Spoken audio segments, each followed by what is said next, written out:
अस्सलाम वालेकुम बिस्मिल्लाहिर्रहमानिर्रहीम। तो शादी करने की सबसे सही और अच्छी उम्र क्या होती है इस्लाम के हिसाब से? हम कब शादी कर सकते हैं? बहुत सारे लोगों का ये बार-बार सवाल होता है कि हम शादी करना चाहते हैं, हम शादी करना चाहते हैं। अब हमने कमा लिया है, अब हमने घर बना लिया, अब हमने गाड़ी खरीद ली, अब हमने वो सारी चीज़ें कर ली, अब हम शादी करना चाहते हैं, अब हम बालिग हो गए हैं, कि हमें कब करनी चाहिए, हमारे घर वाले हमारी शादी नहीं कर रहे हैं। तो ये शादी पे बहुत ज़्यादा चर्चा होती है और शादी कब करनी चाहिए, दीन और इस्लाम कब इजाज़त देता है लड़का या लड़की को शादी करने के लिए या निकाह करने के लिए, ठीक है। तो सबसे पहली चीज़ मैं आप लोगों को बता दूँ, देखिए पैसा कमा लेना या फिर जवान हो जाना या फिर कोई भी ऐसी चीज़ कर लेना, इसका मतलब ये नहीं कि अब आपकी शादी की उम्र हो गई आप शादी कर लें। देखिए शादी करने के लिए आपको सबसे पहले ये चीज़ सोचनी है कि एक ज़िम्मेदारी है। हमें अपने आप से पूछना है और अपने दिमाग से काम लेना है। हमें खुद से ये पूछना है कि क्या मैं किसी की ज़िम्मेदारी उठा सकती हूँ? जैसे मैं किसी से शादी करूँगी तो वो एक आदमी की ज़िम्मेदारी मुझ पर आएगी, उसकी 2 बातें कभी अच्छी भी सुननी पड़ेंगी, 2 बातें हमें बुरी भी सुननी पड़ेंगी। शादी का नाम बहुत आसान है, उसको निभाना सबसे ज़्यादा मुश्किल काम है। जब हम शादी को निभाने की कोशिश करते हैं तो वो बहुत मुश्किल हो जाती है, कहीं न कहीं मिसअंडरस्टैंडिंग हो जाती है, फिर बात तलाक तक पहुँच जाती है। तो देखिए हमें ज़िंदगी में एक बार शादी करनी है, अच्छी तरीके से करनी है, सोच समझ के करनी, ज़्यादा भी नहीं सोचना है। शादी एक ज़िम्मेदारी का काम है, जब आपको ये लगता है कि आप 100% अब ज़िम्मेदारी उठा सकते हैं, किसी भी लड़की या लड़के की, तो आप शादी कर सकते हैं। आप मेंटली स्ट्रॉन्ग हैं, जब शादी होगी तो ज़ाहिर-सी बात है औलाद भी देगा अल्लाह, है ना? तो औलाद की ज़िम्मेदारी, फिर जो साथ में आपका पार्टनर है, हस्बैंड या वाइफ, उसकी ज़िम्मेदारी। तो क्या आप वो ज़िम्मेदारियाँ उठा सकते हैं? खुद से पूछें, ये सवाल करें कि आपकी रात में नींद भी ख़राब हो सकती है। अगर आपका शौहर या बीवी बीमार होगी तो आप रात में उठ के उसकी तीमारदारी कर सकते हैं। फिर आपके घर में एक नन्ही जान आएगी, एक छोटा-सा बच्चा आएगा, क्या उसके लिए रात को आप जग सकते हैं? ऐसा तो नहीं कि आप मेंटली ठीक नहीं हैं या पहले से ही बीमार हैं। तो अगर आप पहले से बीमार हैं, छोटी-मोटी जो भी बीमारी उसका इलाज कराएँ। आप अपने आप को रेडी करें उस चीज़ के लिए कि अब ये हमें जो है ज़िंदगी भर का साथ निभाना है। क्योंकि कहीं न कहीं छोटी-छोटी बातें होती हैं, छोटी-छोटी मिसअंडरस्टैंडिंग होती है और बात तलाक पे आ जाती है, जबकि इतनी बड़ी बात नहीं होती कि तलाक हो जाए।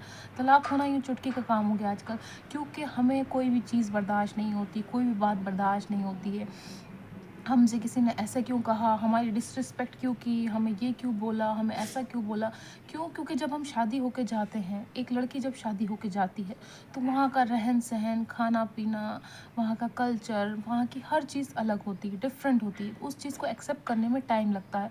तो ये जो लड़के वाले हैं या लड़का है, उसको ये सोचना है कि लड़की पे कोई भी ज़िम्मेदारी या कोई भी काम एकदम से ना थोपें, है ना? सोच समझ के थोपें कोई भी चीज़। 1-2 महीने उसको मौका दें कि देखिए आप सीख लें, कर लें, इस तरह से हम खाना बनाते हैं और इस तरह से हम खाते हैं, इस तरह से हम रहते-सहते हैं, इस तरह सारी चीज़ें होती हैं। और जब आप शादी करने जाएँ तभी एक-दूसरे से ये बात कर लें कि हमारे यहाँ इस तरह से होता है, आप अपना बता दें, कोई प्रॉब्लम तो नहीं होगी, ये पहले ही क्लियर कर लें ज़्यादा बात, तो ज़्यादा ठीक रहेगा। ऐसा ना हो कि आप शादी करें, शादी के 1 महीने बाद तलाक हो जाए, शादी के 2 महीने बाद तलाक हो जाए। दिमागी तौर पे एक-दूसरे को नहीं समझ पा रहे हैं, दिली तौर पे एक-दूसरे को नहीं समझ पा रहे हैं। क्योंकि ये छोटी-छोटी गलतियाँ होती हैं, फिर पूरी ज़िंदगी का सवाल है। अब आप फिर अगर मान लिए आपने शादी तो कर ली, अब आपका हो गया किसी छोटी-सी बात पे तलाक, अब आप ज़िंदगी भर पछताएँगे। इस चीज़ का पछतावा नहीं हो रहा है कि आपने किसी को छोड़ा या किसी ने आपको छोड़ा, इस चीज़ का पछतावा हो रहा है कि मेरे साथ गलत क्यों हुआ? मेरे साथ बुरा क्यों हुआ? या मेरे साथ ही ऐसा क्यों हुआ? इस चीज़ का आपको पछतावा होगा, इस चीज़ की आपको तकलीफ़ होगी और किसी चीज़ की तकलीफ़ नहीं होगी। इंसान के लिए दुनिया में किसी चीज़ की कमी नहीं है। देखिए ना औरत के लिए आदमी की, ना आदमी के लिए औरत की, ये तो एक वो वाली बात हो गई। अगर कोई आपका पार्टनर आपसे कहता है अगर आपने मुझे छोड़ दिया तो आप बहुत पछताएँगे। किसी के छोड़ने पे कोई नहीं पछताता, हर इंसान ज़िंदगी में आगे बढ़ जाता। पर कहीं न कहीं इंसान के दिल में ये डर रहता है और ये खौफ़ रहता है कि अगर दोबारा ऐसा हुआ तो क्या होगा? इस चक्कर में वो शादी ही नहीं करता है। तो देखिए ऐसा ना सोचें, ऐसा ना करें कि आपके दिल में डर बैठ गया है, तो आप शादी ही नहीं करेंगे, आप उस चीज़ में जाएँगे नहीं। ये जो मेरा हाथ है, इसमें 5 उँगलियाँ हैं और पाँचों उँगलियाँ अलग-अलग हैं। ये काफ़ी छोटी है, ये भी छोटी है, सबसे छोटी ये दिख रही है, कहने को ये अंगूठा सबसे मोटा होता है। बीच की उँगली है, बहुत पतली, बहुत लंबी है, ये देखिए सब उँगलियाँ अलग हैं। इसी तरह से इस दुनिया के लोग हैं, इस दुनिया के रिश्ते हैं, ये सब अलग हैं। पाँचों उँगलियों के बराबर नहीं है, हर चीज़ अलग है इस दुनिया में। तो जब भी आप शादी करने जा रहे हैं या शादी करने का सोच रहे हैं, पहले अपने आप को तैयार कर लें, रेडी कर लें। और देखिए अगर आप इस्लाम के हिसाब से देखें तो शादी में जो है आपको किस उम्र में करनी है, कब करनी है शादी और किस तरह से करनी है। तो देखिए आप अगर लड़का और लड़की बालिग हो जाते हैं, उनका फ़ौरन निकाह कर देना चाहिए, इस्लाम ये कहता है ना? ज़्यादा टाइम नहीं लगाना चाहिए। दूसरी चीज़ क्या करनी चाहिए कि लड़का लड़की की इजाज़त हो। जब उनकी शादी हो रही है तो उनकी दोनों की इजाज़त होना बहुत ज़्यादा ज़रूरी है। इस्लाम ये कहता है, ज़बरदस्ती ना तो आप लड़की की शादी करवा सकते हैं ना लड़के की। उनकी पसंद जहाँ है वहाँ भी करा सकते हैं आप, इस्लाम के दायरे में, इस्लाम के अंदर रह के। ठीक है? वो बालिग़ होना चाहिए लड़का लड़की, ज़बरदस्ती उनकी शादी नहीं हो रही हो, ऐसा नहीं कि उनकी ज़बरदस्ती निकाह हो रहा है। कोई थोपा नहीं जाना चाहिए उन पे, कोई भी चीज़ थोपी नहीं जानी चाहिए। इस्लाम बहुत ईज़ी है, इस्लाम बहुत अच्छा है, बहुत आसान है, हर चीज़ की परमिशन है, हर चीज़ का फ्रीडम है, कोई भी चीज़ थोपी नहीं जाती, कोई भी चीज़ ज़बरदस्ती नहीं होती है। तो सबसे पहली चीज़, लड़का लड़की बालिग़ हो, उन दोनों की परमिशन होनी चाहिए, है ना? निकाह के लिए माँ-बाप भी होना चाहिए, साथ में राज़ी होना चाहिए। माँ-बाप के खिलाफ जाके कोई भी काम नहीं करना, नहीं तो अल्लाह हमें माफ़ नहीं करेगा।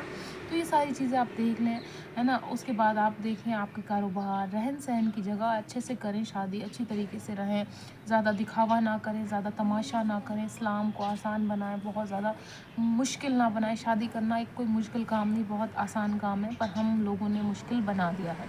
तो आप निकाह करने जा रहे हैं तो बस ये 1-2-3 चीज़ें देख लें कि आप मेंटली स्ट्रॉन्ग हैं या नहीं हैं, आप बालिग़ हो गए या नहीं हो गए। सिर्फ़ पैसा ही सब कुछ नहीं होता है। पैसा आपको सुकून नहीं देगा, पैसा आपको आराम नहीं देगा, पैसा आपकी सेहत ठीक नहीं कर सकता, पैसा आपको मेंटली स्ट्रॉन्ग नहीं कर सकता। उसके लिए आपको खुद को मेंटली स्ट्रॉन्ग करना होगा, ठीक है? 2-3 चीज़ें हैं जो आप देख लें, उसके बाद आप निकाह कर सकते हैं। निकाह करना कोई मुश्किल काम नहीं है, इस्लाम के अंदर बहुत आसान है और आसान तरीके से करें। किसी पे बोझ ना बनाएँ, लड़की वालों पे बोझ ना बनाएँ, लड़के वाले पे बोझ ना बनाएँ, लड़के से ज़्यादा डिमांड ना करें, ना ही लड़की से ज़्यादा डिमांड करें। तो इस बात का ध्यान रखें, उसके बाद आप निकाह कर सकते हैं।